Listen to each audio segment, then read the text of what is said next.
Good evening, Stephen Helfer here, the smoking section on every Wednesday at 7 p.m.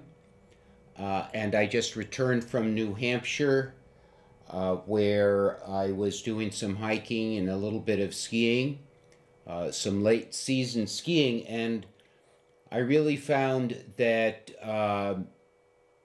which I've mentioned before, that snus is very helpful, I think, if one is doing something that normally would be very tedious, and it helps concentrate the mind so that one can just kind of put one foot over the other or ahead of the other and climb several hours. And that's what it entailed going up the side of Mount Washington. And I didn't have to stop to smoke, to roll a cigarette or light a cigarette. And we were experiencing a lot of pretty rainy weather. So I think that also helped. New Hampshire, as everybody knows, in the mountainous countries particular, is a very beautiful state. And of course, they have the motto on their license plate, live free or die, but unfortunately, not too many years ago, they were one of the last states to ban smoking in all their bars and restaurants. They really held out a long time. One thing I like about New Hampshire, though, is, for example, I don't think there is a law that adults must wear seatbelts, and I don't believe there is a law that motorcyclists need to wear helmets. And I think it would be interesting to compare some of the statistics in those regards and see if, relative to Massachusetts or compared to Massachusetts, there are more serious injuries regarding automobiles without seatbelts or more serious injuries with motorcyclists. But not being a completely libertarian, although I do believe freedom is important, I do believe that adults should be able to make decisions for them. I don't think that all decisions and all freedoms are equal. So, for example, as Simon Chapman, who is a very anti-smoking leader, I guess you might say, from Australia, but he has some very strong views on when people in public health and in government go over that line whereby they become bullies, and rather than making laws that do not infringe on people's rights of autonomy. And one of the things he mentioned that I thought was very interesting and made a lot of sense is, for example, demanding that people wear seatbelts when driving, even though it is intrusive, is not the same as harassing people who want to have a cigarette, who want to have a cigarette after a meal, or who want to have a cigarette before bedtime, or want to have a cigarette with a drink, or want to go out in the park and sit on a bench and have a cigarette and meditate. Because a seatbelt is not as much part of our identity. It's not something that we do all the time in so many different circumstances. Yes, forcing people to wear seatbelts in a car is much, much less intrusive than telling people, for example, they can't smoke in their own homes or can't get together at bars with people and smoke. And of course, one of the, and I thought that was very much to the point. Some laws are kind of really infringe on your autonomy, and others are just a kind of smaller intrusion, and there's a line that's very important. Now, recently, Walmart, I saw on Facebook today, has just announced that it will no longer sell cigarettes to people under 21, which is really a shame. And as so many people have pointed out, there's so many life and death decisions that people can make before the age of 21, such as joining the military. They can be executed in many states. They can have dangerous operations, sign marriage contracts, sign legal contracts, do all of these things, but they can't smoke. They can't buy a cigarette, and they can't buy tobacco. And for many people, people who enjoy smoking, people who find smoking comforting and part of their identity, this is a major, I would say, a major intrusion and a big overstep on the part of the government in terms of control. And I think part of the reason that Walmart is doing this is because the FDA has been very, very pushy about teen vaping and very pushy about tobacco, of course. In fact, the FDA has threatened to force the tobacco industry to eliminate almost all the nicotine in tobacco. So I think a lot of these large retailers are simply trying to escape from the regulatory zealotry of a lot of these big federal organizations. And I'm not going to boycott Walmart, although I don't generally go there to Walmart very much. But this is a big inconvenience for smokers.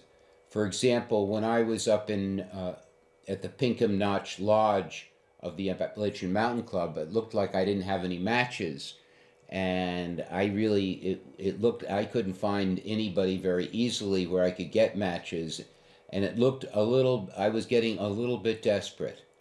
And if you're smoking, and if you wanted to buy a package of cigarettes in large parts of the country, Walmart is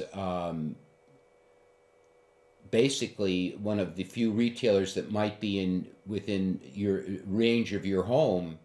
This is this imposition on the freedom and the pursuit of happiness of those of us who choose to smoke and who find tobacco a very much an important part of our lives, and which helps us not only to enjoy certain aspects of life, but to cope with certain aspects of life.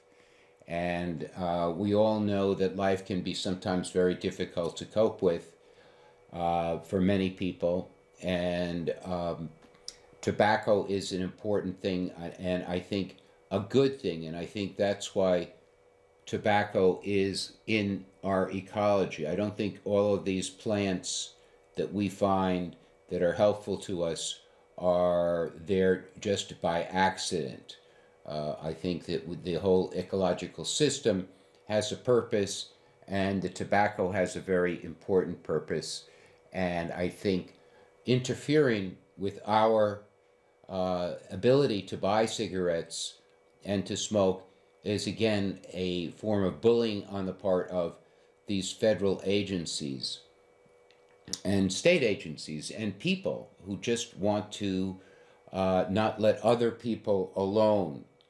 Now, not all of the news is bad. For example, Audrey Silk, who is, as I say, probably the most active smokers' rights advocate in the country, posted that the state of Oklahoma, in their legislature, recently decided against the special interest groups which comprise the anti-smoking movement, that they would not ban smoking in bars and restaurants throughout the state. Now that means any bar or restaurant in the state can very happily ban smoking. That's the right of the property owner, and if he feels that his customers or his employees or just he himself wants to ban smoking, he has every right to do that, and I would never interfere with that right. But why the state should intrude upon that, expand their uh, power and control unless there's a very specific reason. Now, I don't know what happened in Oklahoma, but I assume business groups, smokers' rights groups, libertarian groups testified and stood up and engaged in the political process and were successful. And I hope, and others hope, that this will probably, or this will possibly be a change in the paradigm. Other people have noticed, and I think I have noticed, that to some extent the anti-smoking movement has lost a bit of its steam. Now, maybe that simply has to do with the fact that they've been so very successful, unfortunately, but I think it may, as a fellow from Russia who Emily interviewed recently, Dmitry, said that it only has a certain life to it, and like everything else, it will die, it will pass away. And we'll see. We don't know. I am not so sanguine about that. And that's one of the reasons that let's see, let's get back here. One of the reasons that I continue supporting political action, and we in Cambridge Citizens for Smokers' Rights engage in the political process. Now, I think we're going to go to the Smoker of the Week, if I can find him here. Let's just see here.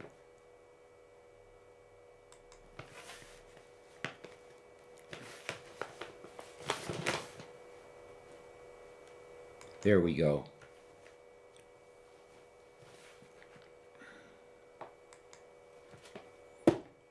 And here he is smoking a pipe, and I think he was more of a pipe smoker than anything else. But this is the first man to ever have gone to the South Pole, Roald Amundsen. And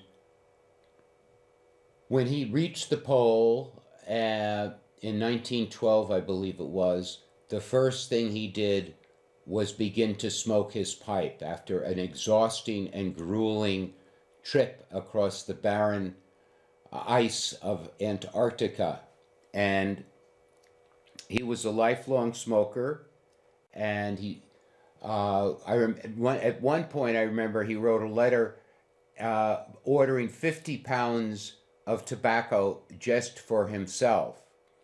So for those people who say that tobacco is debilitating and it interferes with your physical endurance and that kind of thing, Roald Amundsen is just one of the very many people who belie that claim. Again, here he is. He was the first man to reach the pole, the Antarctica, in 1912. He is our Smoker of the Week.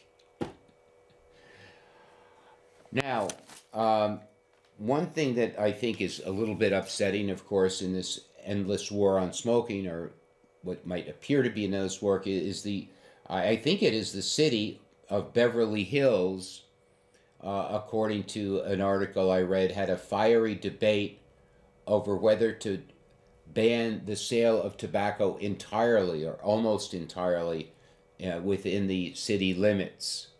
And I was glad to hear that there was a fiery debate about it. But again, why? This is kind of an addiction in and of itself, people wanting to control other people. And they may have good intentions in that they think that, we're going to have a wonderful world, but it's really a form of megalomania. And it's also, what I find is that here it's in Beverly Hills, which of course is filled with people in the movie industry, and they don't want people to interfere with their films, their filmmaking, and saying what can be in films and what can't be in films. Yet here they're very happy to tell stores, you can't sell tobacco. And and tell smokers, oh, you can't buy tobacco. Uh, and particularly, I wonder about it when you have so many drug problems in this country now, with people overdosing on opiates, and particularly young people, that maybe by being so strict about tobacco, people are doing worse things. Maybe because they can't get the comfort and pleasure of tobacco and can't find themselves relaxed in bars or in restaurants or in so many places, that it's contributing to this kind of malaise, which forces people, or which encourages people to do things much, much worse than smoking. As we've mentioned many times in this program, no one ever doses from tobacco. Never been done, never happened. And the only, even the most virulent anti smoking groups will have to acknowledge that it's only after 30 or 40 years of the habit that it, according to them, I don't necessarily buy this, but according to them, simply increases the risks of diseases that plenty of non-smokers get. The same exact diseases. There are no diseases that smokers get that non-smokers don't get, which makes it very hard to say to someone, oh, you got this disease because you smoked, when so many non-smokers who never got the disease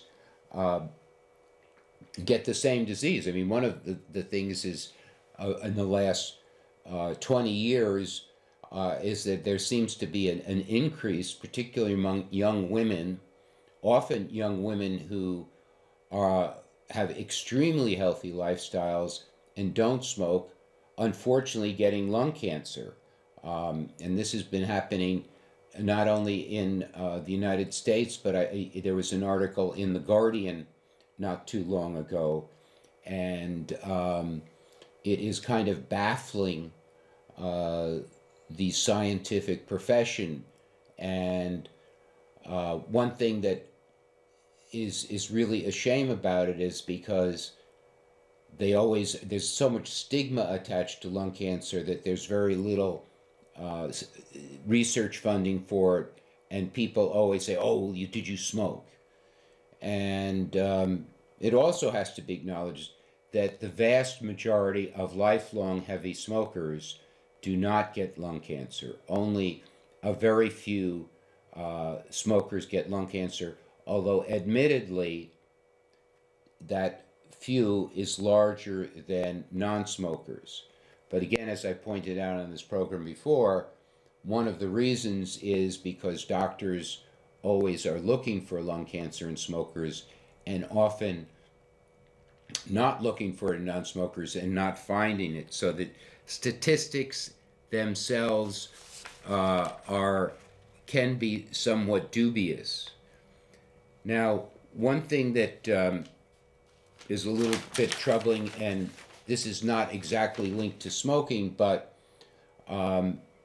the Facebook is now beginning to censor people who are saying things that other people find troublesome. One example of this is people who are skeptical or questioning of the number of vaccines that infants are given, and these are before they're 6 months old. They're given about 20 vaccines, and Facebook, and there are people who are questioning this, and Facebook is not eliminating all of them, but is eliminating some of them. And people say, oh well, the CDC, the Centers for Disease Control and Prevention, says that that vaccines are perfectly safe.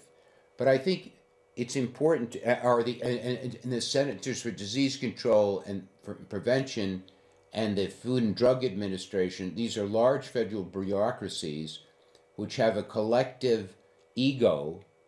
They don't like to be questioned. They take offense at being questioned.